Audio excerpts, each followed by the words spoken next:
If you draw, you've probably had this moment. You sit down, open a canvas, make a few lines, and before you really started, you already feel bad about it. That feeling matters more than most artists realize. Stop feeling bad about your art. Easier said than done, right? Every artist has felt this way at some point. You have probably heard the advice that is technically true but not helpful. Don't compare yourself to others. And while this sounds nice, it rarely fixes the problem. Today I want to offer a different perspective on why this feeling is so hard to shake, and how it may be doing more damage than you realize. Not just to how you feel about yourself, but in ways that can slowly make you want to avoid drawing altogether. Then I want to talk about how to start changing that pattern. This is not a productivity trick or a mindset hack. It's about how learning actually works.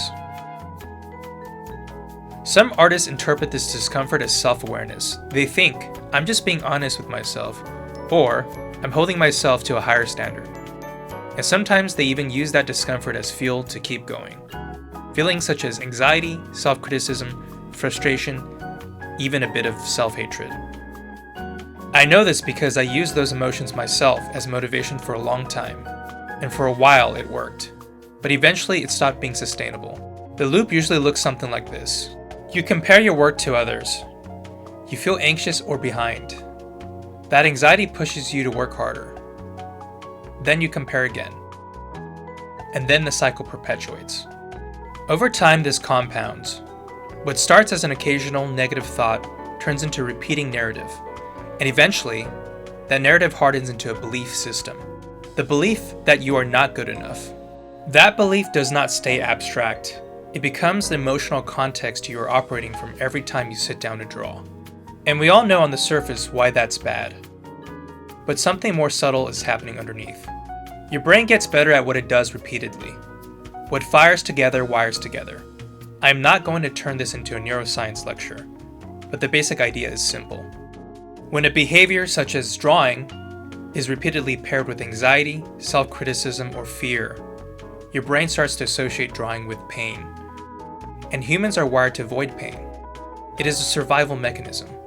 So when the emotional backdrop of drawing becomes threatening, your brain quietly learns that drawing is something to avoid.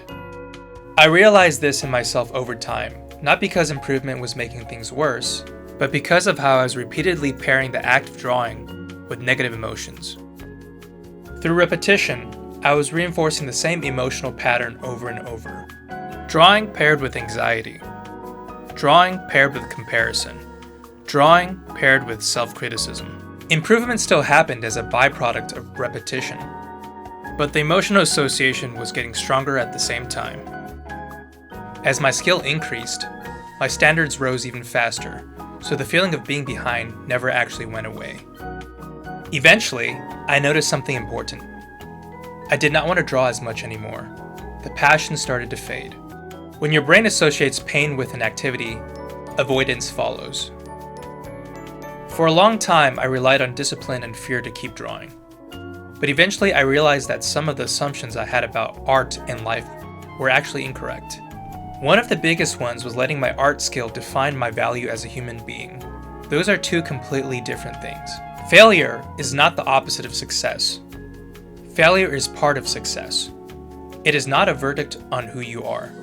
There is a quote by Mark Manson that captures this well. Improvement at anything is based on 1,000 tiny failures. If someone is better than you at something, it is likely because they have failed at it more than you have.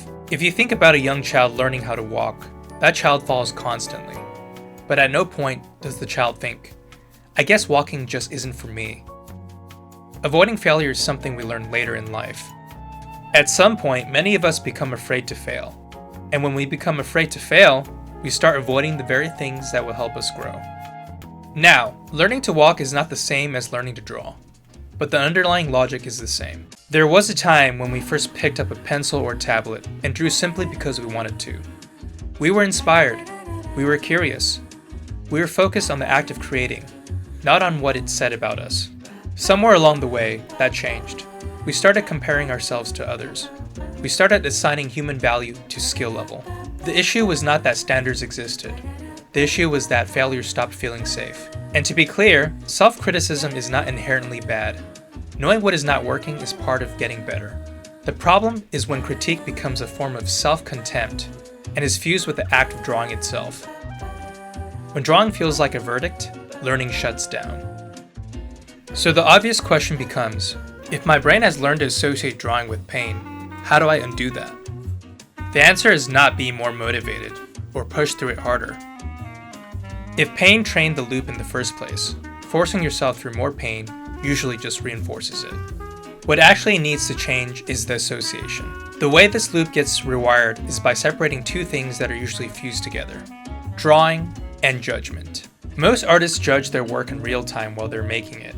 Every line becomes a verdict. Every mistake becomes proof. From your brain's perspective, there is no safe phase. It is all threat all of the time. What helped me was realizing that learning does not require constant judgment. It requires repetition in an environment that feels safe enough to continue. That means giving yourself permission to draw without immediately deciding what it says about you. Not because standards do not matter, but because standards applied too early poisons the process. And once drawing stops feeling like a threat, consistency becomes possible. And consistency is what actually drives improvement. Here's what this usually looks like in real life. You sit down to draw. You make the first few lines. Almost immediately, your brain starts scanning. Is this good? Is this bad? This already looks worse than what I saw from Picat or Mark Brunette. You hesitate, you zoom in, you correct, you erase. And before you realize it, you are no longer drawing, you are evaluating. At that point, drawing stops being an action and becomes a test. Now compare that to a slightly different approach. You sit down with one simple constraint. For the next 10 or 15 minutes, you are not deciding what this drawing says about you. Not because it's good, not because it's bad, but because evaluation is not the task right now. The self-critical thoughts still show up. That part doesn't disappear. But instead of following it to a conclusion, you recognize it for what it is, a background signal, not an instruction. So you keep drawing, you move forward, you let things be rough. Only after you stop do you switch modes and decide what worked and what did not. The difference is subtle, but your brain feels it immediately. In the first case, every line carries risk. In the second case, drawing is just drawing. And sometimes that shift alone is enough to make it possible to come back tomorrow. I'm Nozuki, and thanks for watching.